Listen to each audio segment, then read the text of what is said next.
nuestra tercera parte del tema de señalización. Antes de empezar, quisiera hacer la aclaración porque me han llegado varias dudas por mensaje sobre la diapositiva de señalización yuxtacrina de los videos anteriores. Entonces, aquí tenemos la señalización yuxtacrina, que está dada por células que son relativamente cercanas y que comprenden un receptor y una molécula ligando que se va a pegar a este receptor. Esto es un ejemplo de señalización yuxtacrina, pero tenemos otros ejemplos de comunicación célula-célula que no son propiamente señalización yuxtacrina, más bien es comunicación directa célula-célula. Estas uniones gap lo que pasan son iones, y estos plasmodesmos pues permiten el paso de otras moléculas como el agua, iones y algunos nutrientes. En este caso, en la yuxtacrina tenemos un receptor y tenemos una molécula que va a estar acoplándose a este receptor. Como ejemplo tenemos las células del sistema inmune que forman un complejo antígeno receptor. Entonces, una vez aclarado esto, ahora sí podemos continuar con la clase del día de hoy. Hoy vamos a abordar otro tipo de señalización que está mediada por receptores con actividad enzimática. Los primeros que vamos a ver son los RTKs. Son receptor tirosina quinasa, por sus siglas en inglés, y vamos a ver que son un tipo de receptores que están atravesando la membrana plasmática, es decir, tienen una parte extracelular y tienen una parte citoplásmica. Entonces, están compuestos de una subunidad alfa y una subunidad beta. En la subunidad alfa es donde se va a unir el ligando, aquí, y en la subunidad beta es donde se van a unir a los dominios de tirosina. Hay diferentes tipos de receptores RTKs. Aquí les pongo algunos nada más, pero hay muchísimos. Vean cómo todos tienen esa particularidad. Una parte alfa, que es la que está extracelularmente, y tienen una parte beta, que es la que está al interior celular. Entonces, unos ejemplos de estos son los receptores de factor de crecimiento epidérmico, que son estos de aquí. Vean cómo tienen todos un dominio tirosina quinasa. Aquí están, estos en azul. Y aquí hay otros que, aunque parecen ser distintos, son muy parecidos en la estructura. Tienen una parte alfa, y tienen una parte beta. Lo característico de estos receptores es que la parte intracelular va a autofosforilarse. ¿Qué es esto? Veamos. Tenemos aquí un receptor tirosina quinasa que tiene su parte alfa extracelular, donde se va a unir el ligando. Una vez que el ligando se une, aquí está el ligando. Una vez que el ligando se une, forma dímeros, es decir, va a haber otro receptor por ahí en la membrana cerquita que se va a sentir atraído y va a formar un dímero. Una vez que forma dímeros, la parte del dominio citoplásmico que tiene residuos de tirosina va a autofosforilarse, es decir, uno va a fosforilar el otro lado del otro receptor, y así el otro va a fosforilar la otra parte del dominio de tirosina. Entonces, a eso le llamamos autofosforilación. Esto hace que se incremente la actividad proteína quinasa y que genere sitios específicos de unión a proteínas. Vamos a ver el ejemplo. Los RTKs producen efectos tanto genómicos como no genómicos. ¿Cómo es esto? Tenemos nuestra membrana celular y tenemos aquí los receptores de insulina. Estos receptores de insulina se van a activar cuando llegue la insulina. En este caso sería nuestro ligando. Cuando llega el ligando, forman los dímeros del receptor y entonces hay autofosforilación. Una vez que hay autofosforilación, se activa una proteína que está en el citoplasma, la IRS, y esta activa a la inositol fosfato 3 quinasa, y esta hace que los receptores de GLUT4 se externalicen a la membrana celular y entonces la insulina pueda ser captada. Hace que externalice los receptores de glucosa los GLUT4 y entonces eso hace que pueda ingresar la glucosa a la célula. Este es un efecto no genómico, es decir, se queda en el citoplasma y también es un efecto enzimático o metabotrópico. ¿Qué pasa en la segunda parte de la cascada? Vean cómo llega nuestro ligando, forma su dímero, hay una autofosforilación y entonces hay una activación de cascadas de proteínas, una SHC y diversas proteínas. Vean cómo llega a activar a la proteína RAS. Esta proteína RAS es importante porque tiene una cascada específica. Entonces la cascada es de las RAF, MEK, ERK, también denominada cascada de las MAP sinasas ERK. Esta cascada de aquí lo que hace es terminar en un efecto genómico. ¿Qué sucede? Fosforila algunos sitios específicos del DNA y entonces puede modificar proteínas, es decir, ya participa en la transcripción, ya tiene un efecto genómico en el núcleo. Entonces puede hacer las dos cosas, puede quedarse aquí a nivel citoplásmico o puede quedarse hasta nivel nuclear. En general, estos tipos de receptores tirosina quinasa están involucrados en procesos anabólicos y proliferativos. Recordemos que anabólico es un proceso metabólico que es de construcción de moléculas, ¿no? Entonces, las células implicadas, pues más bien son de crecimiento. Entonces, en desarrollo embrionario y factores de crecimiento epidérmico son algunos ejemplos de este tipo de receptores. Entonces, aquí les puse diferentes tipos de receptores. Vean, este es el receptor de insulina. También está el receptor de factor de crecimiento tipo insulínico, el receptor del factor de crecimiento epidérmico, el receptor del factor de crecimiento derivado de plaquetas, el receptor del factor de crecimiento de fibroblastos. Entonces todos estos están relacionados con la proliferación celular y todos estos tienen una parte alfa que está fuera de la célula y otra parte beta que tiene los residuos de tirosina que se pueden autofosforilar. Estos son otros ejemplos de algunos mensajeros que estimulan los RTKs. Vean cómo tenemos aquí el factor de crecimiento de los nervios, tenemos el factor inhibidor de leucemia, tenemos el factor de crecimiento de fibroblastos y entonces tenemos una gran cantidad de ligandos que estimulan estos receptores tirosina quinasa. En general están relacionados con la proliferación celular. Este es otro tipo de vía, la RAF y vía de las MAP quinasas. Entonces, las MAP quinasa es una familia de proteínas serina treonina quinasa y entonces vamos a ver que estas están implicadas en cascadas y lo que hacen es fosforilar. Entonces, aquí hay un ligando, es un factor de crecimiento y vean cómo también hace que los receptores se acoplen en dímeros. Una vez que están en dímeros, entonces activan una proteína que está ahí en el citoplasma, la proteína RAS, que depende de GDP. Esta proteína RAS, cuando es activa, entonces atrae la proteína RAF y lo que hace es fosforilar a una proteína MEK.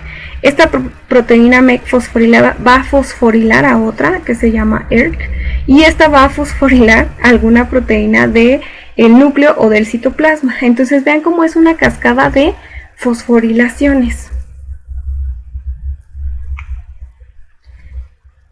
Aquí tenemos qué es lo que pasa cuando llega al núcleo. Aquí se quedó por ahí en el citoplasma, pero vean cuando ya llego al núcleo, esta es la membrana nuclear.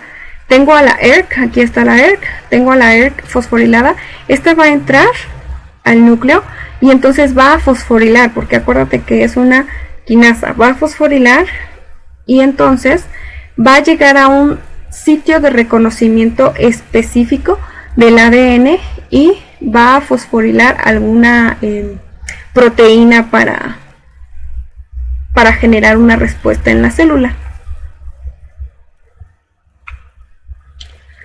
Nos referimos a esto cuando decimos que desde organismos procariontes como las bacterias tienen este tipo de respuestas. seas bacteria, seas hongo, seas planta, seas animal, conservan este tipo de respuestas. A eso se refiere con que sea altamente conservado. Y bueno, también tienen diferentes respuestas. Vamos a ver el cuadrito. Dice estímulos, dice estímulos y viene aquí factores de crecimiento o citoquinas inflamatorias por estrés celular. Entonces son como los dos casos. Quinasas anteriores, bueno, se activa la cascada de la RAF-MERC y aquí se activa una cascada de otro tipo de proteínas, la ASC1, MEC, MLK, TALC, TPL2 y otras, ¿no? Entonces aquí la MAP quinasa sería una ERK y aquí sería una JNK y una P38, y lo que hace o la respuesta que tiene la célula en un caso es proliferación, diferenciación y supervivencia, y en otro caso pues es la inflamación y terminamos en la muerte celular. Entonces son cascadas de fosforilación que desencadenan una respuesta específica. Si una de estas cascadas falla, tendríamos un problema, ¿no? División celular sin control. ¿Les suena algo esto? A todos nos ha sonado como cáncer, ¿no? Entonces imagínense que en lugar de una proliferación normal de células, ahora se descontrola todo y siempre hay una señal de proliferación sin control. Eso es lo que sucede en el cáncer. Hay una proliferación de células sin control, ya no siguen un ciclo. Más bien se están reproduciendo a una tasa más alta de la que se esperaba. Hay otra vía, la vía del JAK-STAT. La vía del JAK-STAT consiste en lo siguiente. Tenemos un ligando, en este caso una citoquina, que se va a unir a un receptor que también va a formar un dímero. Se van a unir dos. Y este receptor va a estar asociado a una proteína JAK. Entonces forma el dímero. Se fosforilan estos receptores porque en el citoplasma hay una proteína STAT. Entonces fosforila el receptor y entonces esa proteína STAT va a fosforilarse también por la proteína JAK. Entonces esta JAK va a fosforilar también a esta STAT. Posteriormente se va a desprender la proteína STAT, se va a desprender y va a formar un dímero. Ese dímero que ya está fosforilado va a atravesar la membrana del núcleo. Y una vez que atraviesa la membrana del núcleo, se une en un sitio específico o elemento de respuesta, le llaman también, del DNA, y entonces va a activar la transcripción y entonces va a tener una proteína nueva. Va a activar un factor de transcripción y entonces pues va a desencadenar una señal. La cascada de la RAF-MERC también se conoce antiguamente como las MAP quinasa, las MAP quinasa y las MAP quinasa. Entonces ahora que están estudiando, en algunos textos las puedes encontrar así o la puedes encontrar así como la cascada RAF-MERC. Esta es una de las vías más comunes de señalización de los RTKs, entonces por ahí tómenlo en cuenta.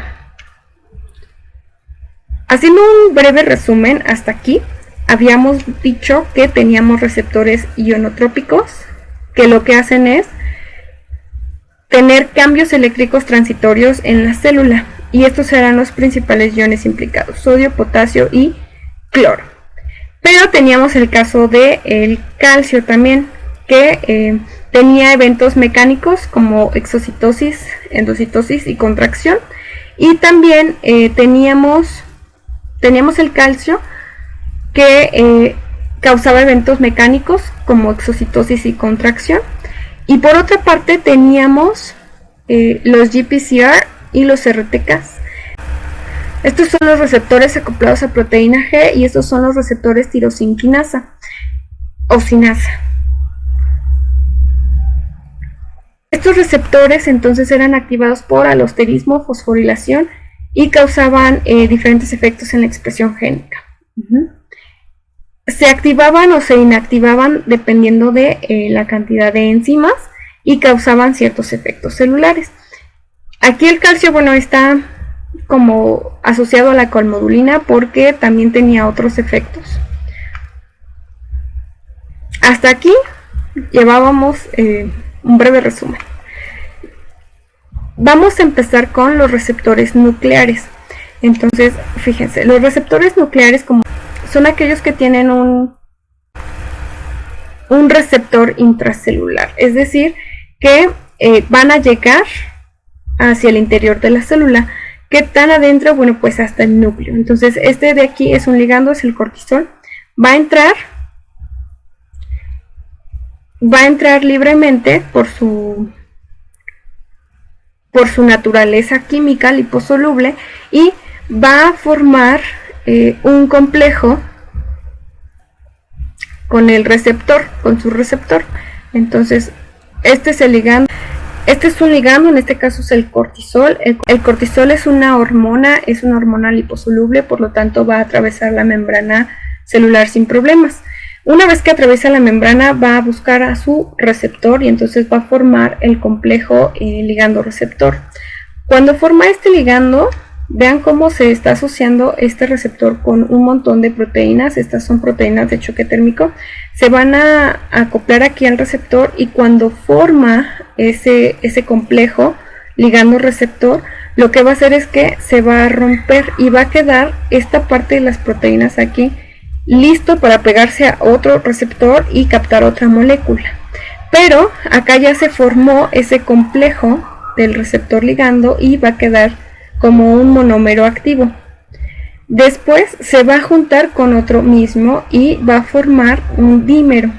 Entonces ahora ya tenemos un dímero que es capaz de atravesar la membrana nuclear y entonces llegar a un elemento de respuesta A, en este caso sería cortisol, y va a empezar a transcribir, es decir, vamos a tener una respuesta biológica.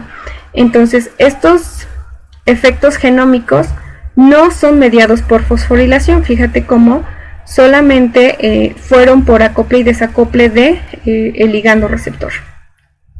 Entonces, si fuera aquí otro tipo de molécula, por ejemplo ecdisona, entonces el sitio donde se pegara sería elemento de respuesta a ecdisona, por poner un ejemplo. Una vez que se pega, entonces va a causar un efecto genómico. Vean cómo esto no fue por fosforilación, esto fue un efecto genómico que no tuvo que ver con la fosforilación. Entonces, esto de aquí, el dímero, podría ser considerado un factor de transcripción. A este complejo le denominamos agonista receptor. Y esto es lo que prácticamente está haciendo que haya una transcripción de otras proteínas.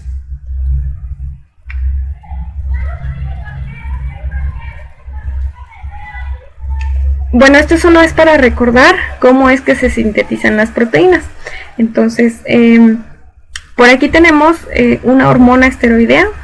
Como es esteroidea, pues ustedes ya saben que al ser liposoluble va a atravesar la membrana, en este caso es la membrana nuclear, va a atravesar la membrana nuclear y entonces va a unirse en un sitio específico de el DNA y eso va a hacer que haya factores de transcripción. Entonces los factores de transcripción lo que hacen es generar RNAs, ¿no? Entonces esos RNAs son exportados fuera del núcleo al citoplasma y se transducen. Esta transducción de los mRNAs nos dan síntesis de proteínas y las proteínas nuevas, bueno, pues ya se van a diferentes lugares según la célula lo requiere, las secretan o se van para cosas estructurales o cosas enzimáticas. Entonces, estos son los efectos genómicos que se pueden causar. También tenemos agonistas clásicos de receptores nucleares. Acuérdense que los agonistas son aquellos que pueden activar alguna respuesta en la célula. Tenemos derivados del colesterol, las hormonas en mayor cantidad, estrona, testosterona, tenemos cortisol, tenemos la testosterona, el estradiol, la vitamina A, calcitrol, y bueno, pues son estructuras altamente liposolubles, ¿no? Que pueden atravesar la membrana celular sin problemas. Existe una gran diversidad de moléculas. Imagínense todas las moléculas que pueden existir. Son muchísimas. Y hay también una gran variedad de receptores. Esto significa que cada molécula puede desencadenar diferentes vías, pero la mayoría llega al mismo resultado. Entonces la pregunta es: ¿por qué tenemos tantas moléculas si llegamos al mismo resultado? Podríamos tener 2 moléculas y llegar al mismo resultado, o 50 y llegar al mismo resultado. Entonces la pregunta es esa: ¿por qué tenemos tantas moléculas si llegamos al mismo resultado? Veamos aquí. Tenemos señales hormonales o tenemos otro tipo de señales. Entonces vean, cuando los ligandos llegan a los receptores, se produce una cascada de respuesta. En este caso, bueno, esta es activado por proteína G. Estos son proteína G, y estos son tirosina quinasa. Aquí lo que pasa es la vía del AMP cíclico, ¿no? Aumenta el AMP cíclico, activa una pKa y ocurre una respuesta en la célula. Tenemos aquí la segunda, esta activa GMP cíclico, tiene activación de una pKg y entonces tiene más o menos la misma respuesta. Vean aquí, tenemos otra molécula que llega y estimula la liberación de calcio, que forma complejos con calcio-calmodulina, y entonces tenemos activación de diferentes quinasas, y entonces tenemos igual una respuesta en la célula, o fosforilar otras enzimas, ¿no? Otras fosfolipasas. Pero vean cómo esto llegó a lo mismo. Esta también puede llegar acá, esta puede llegar aquí, o puede llegar aquí, como esta que puede llegar aquí. Entonces, como que ¿para qué sirvió todo esto? ¿Para llegar al mismo punto? ¿Como para qué sirvió entonces? A esto le llamamos el crosstalk. Después vamos a tener una diapositiva de esto, pero lo que quiero que vean aquí es que hay una alta convergencia de vías. Regresamos ahorita para contestar esa pregunta. Sigamos con señalización por Notch. Señalización por Notch es una interacción célula-célula, y esta determina el destino celular. Funciona en todos los estadios de desarrollo de organismos como C. elegans y Drosophila hasta el ser humano, es decir, es altamente conservada. Vean aquí el diagramita, tenemos una célula 1 y una célula 2. Entonces, esto consiste en que una célula tiene aquí un ligando catiónico o no catiónico. Y estos ligandos lo que van a hacer es activar la supervivencia de las células o inducir la muerte de las células. Pero la otra célula tiene que tener un receptor de Notch. Si no tiene este receptor Notch, no va a poder hacer la interacción con esta célula. Entonces, ahora sí regresemos acá arriba. Tenemos célula 1 y célula 2. Tenemos aquí una proteína que va a ser reconocida por el receptor Notch, y entonces cuando se reconoce, esta parte del receptor que está dentro del citoplasma se va a romper. Va a romperse y va a entrar a la membrana del núcleo. Y entonces este va a hacer que se pegue en un sitio específico del DNA y pueda dar la señal, según sea lo que se haya despegado. Parte celular o la supervivencia de las células será el mensaje que va a llevar. Esto nos lleva a hablar sobre la regulación celular de la muerte programada. Entonces, no es lo mismo que por señalización Notch. Esta induce la muerte o la supervivencia de las células. Las células tienen un ciclo normal de vida. En el caso de la muerte celular programada, bueno, pues esto se da porque hay que mantener tejidos durante el crecimiento, hay que mantener constante el número de células en los tejidos que son sometidos a un cambio constante. Por ejemplo, la piel por ejemplo, cuando hay quemaduras, en la piel o la piel misma cuando va creciendo. También puede ser en mecanismos de defensa, como cuando nos da un virus o cuando las células se ven alteradas o cuando hay lesiones al ADN. Entonces todo esto pues podría sonar como que es algo malo, pero la verdad es que siempre es necesario eliminar tejidos que no se necesitan. Por ejemplo, en algunos animales que tienen estadios larvarios, pues no toda la vida van a ser larvas, entonces necesitan cambiar ese tipo de células por células de adultos. Entonces también sirve para eso. En el desarrollo embrionario de humanos sirve para eliminar el tejido interdigital, es decir, el que está entre los dedos, porque hay que darle forma a la mano y a los pies, y pues sirve para eliminar eso, y también para el desarrollo del sistema nervioso. Vamos a ver cómo es que se da la apoptosis, ¿no? También le llaman apoptosis a la regulación de la muerte celular programada. Tenemos dos tipos. Vamos a ver primero la vía intrínseca. Tenemos dos tipos, la vía intrínseca y la vía extrínseca. Entonces vamos a ver los dos tipos y vamos a comenzar con la intrínseca. Todo empieza cuando llega alguna señal de estrés a la mitocondria. En la mitocondria tenemos varias proteínas que nos indican que hay un daño. En este caso, la familia de las BCL2 son aquellas que nos están indicando si todo va bien o hay algunos factores que están determinando que la célula tiene que morir, ¿no? Tiene que ser destruida. Entonces, una vez que llegan estos factores de estrés a la mitocondria, lo que pasa es que empiezan a salir cantidades de citocromo C de la mitocondria. Empieza a haber poritos aquí en la membrana mitocondrial y empieza a salir citocromo hacia el citoplasma. Entonces, la formación de citocromo C en citoplasma es una señal que nos está diciendo que algo no anda bien. Una vez que salen estos citocromos C, van a unirse a una proteína que se llama APAF1. Cuando se une a esta proteína APAF1, necesita energía y además va a formar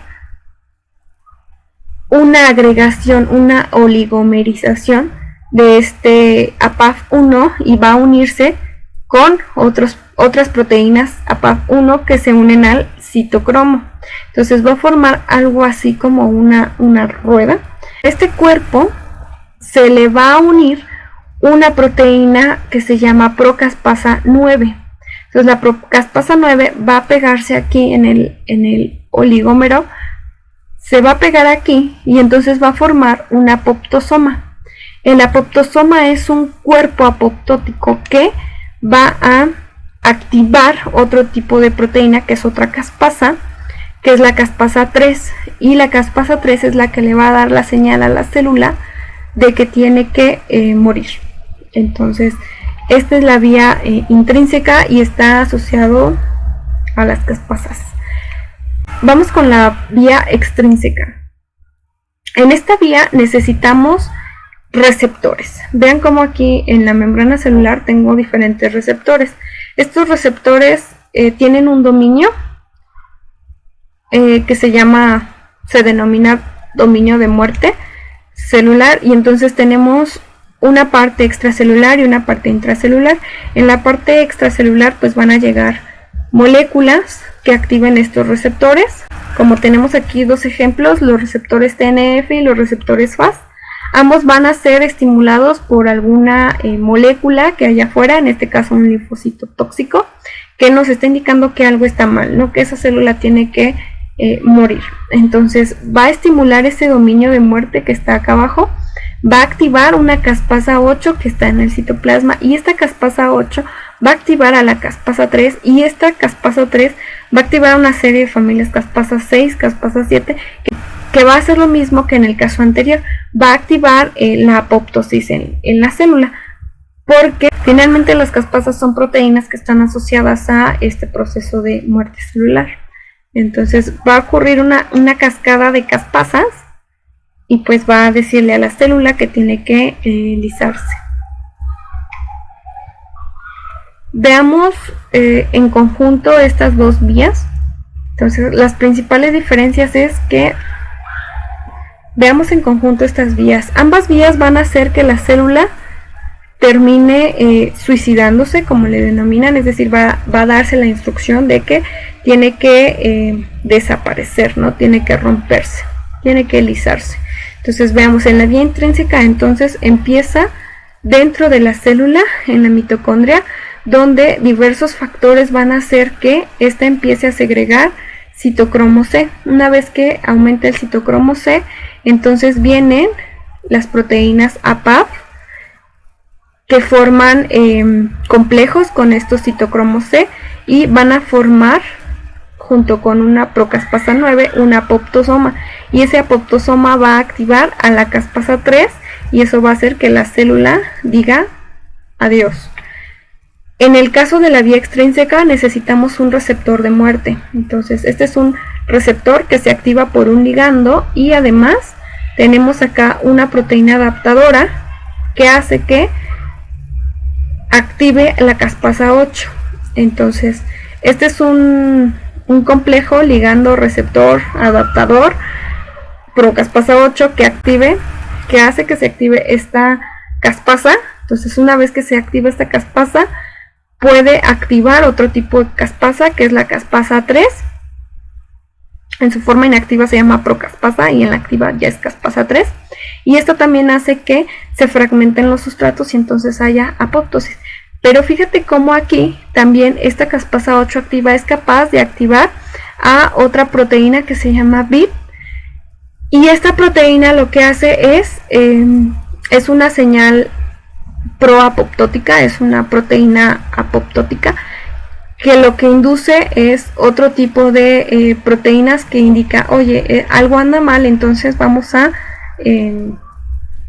promover la apoptosis. No hay proteínas proapoptóticas, pero también hay proteínas que inhiben la apoptosis. Entonces estas dicen, sí, síguele con el proceso porque algo no anda bien, pero hay otro tipo de proteínas que inhiben este ciclo. Entonces esas proteínas se llaman proteínas inhibitorias de apoptosis. Pensando en el tiempo en el que ocurren este tipo de respuestas, podríamos decir que algunos son más rápidos que otros. Por ejemplo, si el ligando se une al receptor y tiene un efecto en el citoplasma, sería más rápido o más lento que si entrara a la membrana del núcleo. Así es como lo estás pensando. Como aquí se alteran las proteínas a nivel del citoplasma, se da un poco más rápido que cuando tienes que alterar al ADN. Aquí tienes que alterar el ADN, tienes que hacer un RNA mensajero y después tienes que exportarlo al citoplasma para que se haga la proteína, madure y ya vaya a su sitio blanco. Entonces generalmente es más rápido el efecto no genómico que el efecto genómico. Estamos hablando entre segundos y minutos y horas. Entonces vean cómo este es de segundos a minutos y este es de minutos a horas. Entonces tampoco es como algo tan lento. Existen diferentes mecanismos membranales que producen efectos genómicos más otros efectos no genómicos de señales liposolubles. Entonces veamos, aquí tenemos un ligando, un factor de crecimiento que se une a este receptor, que a su vez va a activar la cascada de la RAF y eso va a hacer que esta proteína CREB al final entre aquí al núcleo y cause una transcripción de genes. Esta proteína CREB está asociada a los elementos de respuesta del ADN, entonces va a tener un sitio específico en el ADN donde va a producir transcripción. Otro tipo de moléculas, como es el calcio, va a atravesar y va a formar complejos calcio-calmodulina y entonces esto también va a generar en algún momento una respuesta con la transcripción de genes. Tenemos neurotransmisores, hormonas que se unen a otro tipo de receptor. Ustedes ya pueden dislucidar que esto es un receptor acoplado a proteína G que va a hacer que el AMP cíclico aumente y va a activar una pKa, y entonces esto va a hacer también en algún momento que se active la transcripción de genes por un elemento de respuesta aquí en el núcleo.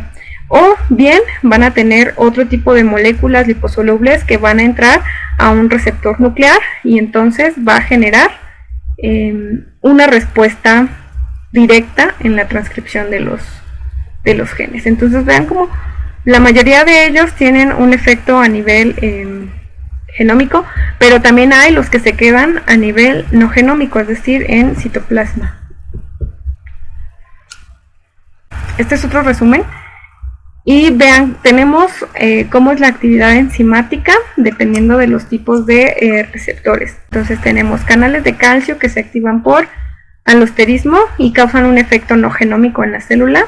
También los receptores acoplados a proteína G, que también se activan parte por alosterismo y parte por fosforilación, y también tienen efectos no genómicos. Y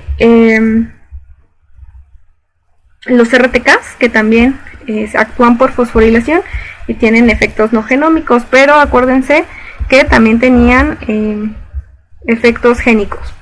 Entonces, una parte son los no genómicos, que pueden quedarse a nivel de citoplasma, pero este tipo de activación también tiene actividad enzimática. Sin embargo, también teníamos los receptores nucleares, y los receptores nucleares tienen un elemento respuesta, responsive elements, en el DNA, y esto sí causaba expresión génica, y entonces estos tenían efectos genómicos. Entonces podemos pasar de aquí de fosforilación también a expresión génica. Y bueno, teníamos otros tipos de canales que pasaban otros iones, y eso solamente hacía que tuviésemos un cambio eléctrico. Ya no hablábamos de una respuesta genómica o no genómica. Y ahora sí, la pregunta del millón. Las diferentes vías de señalización se modifican mutuamente. Entonces, tenemos la integración de señales. Habíamos visto que diferentes tipos de moléculas llegaban a diferentes tipos de receptores, pero generaban a veces la misma respuesta. Entonces aquí tenemos diferentes tipos de receptores, diferentes tipos de moléculas, y vean cómo algunos llegan a la misma cascada. Entonces, ¿por qué pasa esto? A esto se le llama crosstalk. Es como cuando uno se pone en su equipo a trabajar la práctica, y entonces todo el mundo está aquí para llegar al final, ¿no? A terminar en un solo documento, a que estén de acuerdo todos los miembros del equipo, que estén de acuerdo a que lo que se puso ahí es lo que todos entendieron. Bueno, en la célula ocurre más o menos lo mismo. Si uno falla, el otro está. Si el otro falla, tengo otros. Entonces, cada uno de ellos está contribuyendo a la formación de una molécula que es necesaria para que la célula lleve a cabo sus funciones. Y lo mismo ocurre aquí. Entonces, si no es por una vía, pues es por la otra. Y si no ocurre una, pues siempre va a terminar desencadenando la otra. Entonces, hay vías un poco más rápidas que otras, hay vías más lentas, pero todas llegan al mismo fin. Los factores que permiten la integración de señales intracelulares pues son estas: convergencia de vías, múltiples pasos, eso lo vimos en las diapositivas pasadas, múltiples sitios promotores en un gen, e interacciones correpresor coactivador. Esto es todo. Hasta aquí vamos a dejar esta presentación, que ya está bastante larga. Asimílenlo un poco, traten de meditarlo. Les voy a mandar un cuestionario y resolvemos dudas, chicos. Denle like, porfis, suscríbanse. Bye.